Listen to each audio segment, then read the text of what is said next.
सेवा हालात में पर्याप्त मदद दी जाती है। दर्शकों से अनुरोध है कि बेयर द्वारा किए गए स्टंट्स को दोहराने की कोशिश न करें।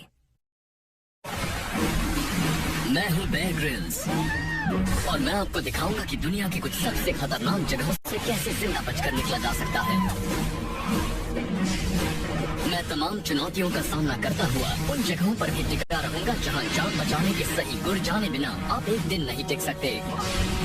इस बार मैं बोर्नियो के घने जंगलों में आया हूँ, जो दुनिया के सबसे खतरनाक पीहड़ों में से एक है। मुझे पैर टिकाने में परेशानी हो रही है। यहाँ तो हर जगह खतरे ही खतरे छिपे हैं। अरे बच गया। ये जगह बेहद खतरनाक है। पानी का बहाव बहुत तेज है। यहाँ तो मौसम भी कड़ी परीक्षा लेता है। इसे पार करना आसान नहीं है। यहाँ एक कदम आगे बढ़ाओ तो 2 कदम पीछे आ जाते हैं। Man vs. Wild with Bear Grylls। Borneo दक्षिण पूर्वी एशिया में है। ये दुनिया का तीसरा सबसे बड़ा टापू है।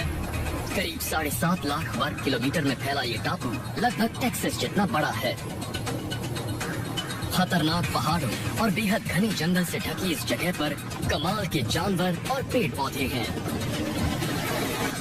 दुनिया के पेड़ पौधों और जानवरों की कुल प्रजातियों में से आधी इन जंगलों में मिल जाती है। यहाँ हजारों ऐसे जीव और पेड़ पौधे हैं जो आपको दुनिया में कहीं और नहीं मिलेंगे। इसका मतलब है मेरे सामने बिल्कुल नई तरह की चुनौतियाँ होंगी।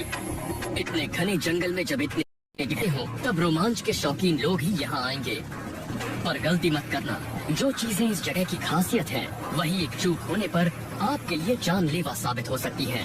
कुछ साल पहले एक जर्मन हाइकर बोर्नियो के इन्हीं जंगलों में भटक गया था, तो उसकी लाश ढूंढने में कई महीने लग गए। भूख से उसकी मौत हुई थी। मैं आपको सिर्फ इस जगह पर बचना ही नहीं, यहाँ से जिंदा बच निकलने का तरीका बताऊंगा।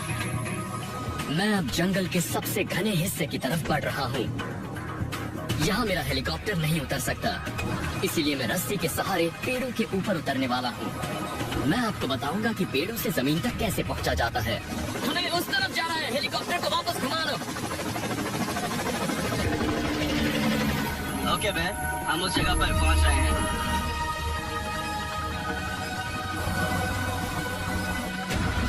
जब कहीं पर हेलीकॉप्टर के उतरने लायक जगह ना हो तब सेना के जवान रस्सी के सहारे नीचे उतरते हैं, पर ये कमजोर दिल वालों के लिए नहीं है। इसके लिए पायलट को बिल्कुल सही जगह पर पहुंचना पड़ता है। वैसे तो मैं इस तरह से उतरने से पहले रस्सी को नीचे छोड़ देता हूँ, फिर उससे उतरता हूँ, लेकिन यहाँ ऐसा नहीं कर सकता। अगर रस्सी कहीं फंस गई तो मेरा हेलीकॉप्टर भी नीचे आ जाएगा। इसीलिए मैं रस्सी को मेरे कूल्हे से बंधे एक बैग में रखकर उससे झूलते हुए पेड़ों तक पहुंचूंगा।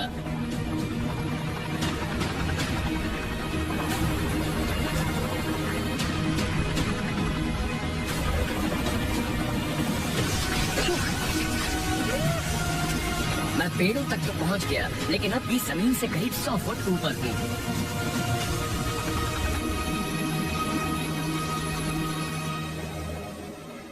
हेलीकॉप्टर तो चला गया है।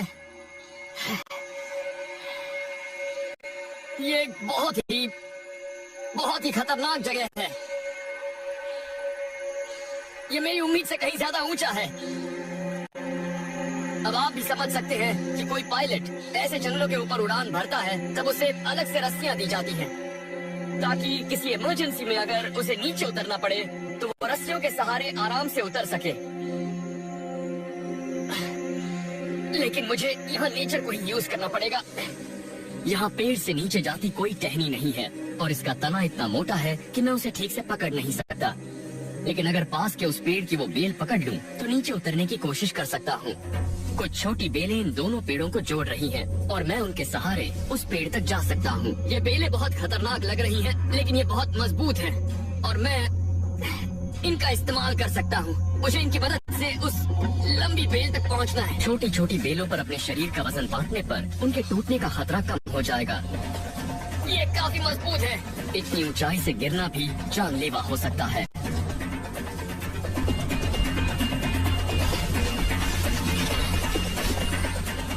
ओके, इस टहनी तक तो आ गया।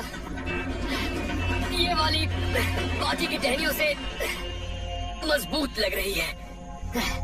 बढ़िया, ये देखिए, ये बेल काफी मोटी है, इसी को पकड़ता हूँ।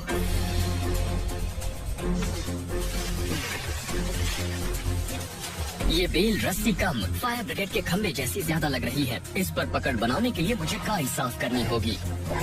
ये मेरा वजन संभाल रही है, इसीलिए मैं आसानी से उतर सकता हूँ। मैं इतना जानता हूँ कि अगर बारिश हो रही होती तो मैं ऐसे नहीं उतर पाता। फिसलन काफी बढ़ जाती है। मैं इसे अच्छी तरह से पकड़ पा रहा हूँ, लेकिन मेरे हाथों पर काफी जोर पड़ रहा है। अब जमीन के करीब पहुंच चुका हूँ, इसीलिए हाथों के थकने से पहले तेजी से नीचे उतर सकता हूँ।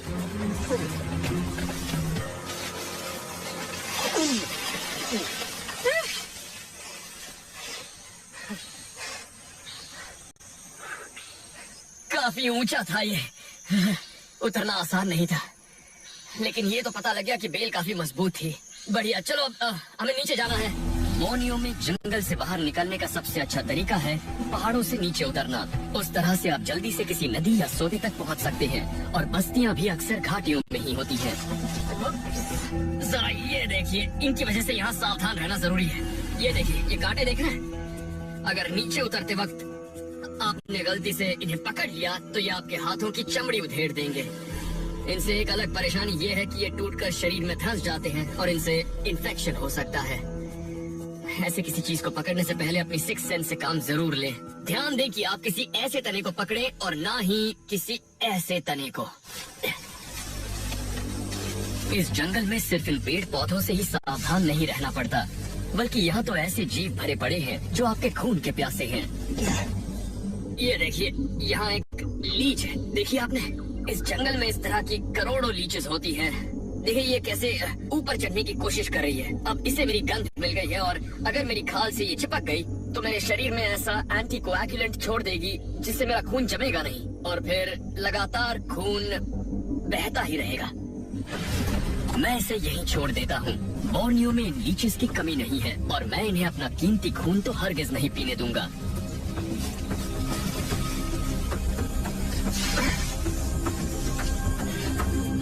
वाह, ये गुफा तो बहुत बड़ी है। ये शायद पानी की वजह से बनी होगी।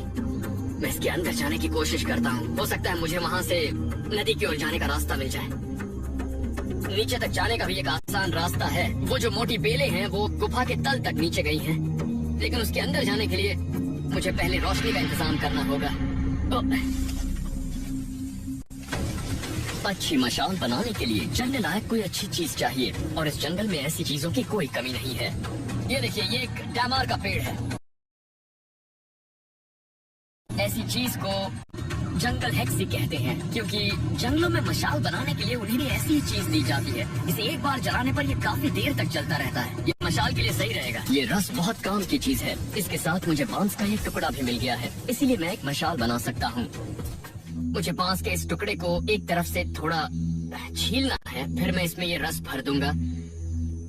इसके साथ बांस को भी थोड़ा जलाना पड़ेगा, वरना ये बुझ जाएगा। और एक बार ये पतला हो जाए तो फिर इसके अंदर ये जंगल हेक्सी ठूंस दीजिए अच्छी तरह से। बढ़िया, ओके। अब ये गुफा के अंदर काफी देर तक जलता रहेगा, लेकिन आग जलाने के लिए मुझे थोड़ी सी लकड़ी भी चाहिए, और उसके लिए मैं सूखे बांस का इस्तेमाल करूंगा। अपने चाकू से इसे बाहर से खुरच लीजिए और उसकी छीलन जमा कर लीजिए। ये देखिए, अब ये अच्छी तरह से सुलग जाएगा। मेरे पास अब सारा सामान है। ऐसी जगह पर जान बचाने के लिए पहले से ही सब सोच लेना जरूरी है, और यहाँ मिलने वाली हर चीज का पूरा इस्तेमाल कीजिए। क्या बात है, रातान की बेल, इसे देख रहे हैं? ये मेरे काम आएगी। कमाल की बेल है, बहुत ही लचीली होती है, ये बहुत ही मजबूत भी है, और इसका इस्तेमाल रस्सी की तरह भी किया जा सकता है। बोर्नियो में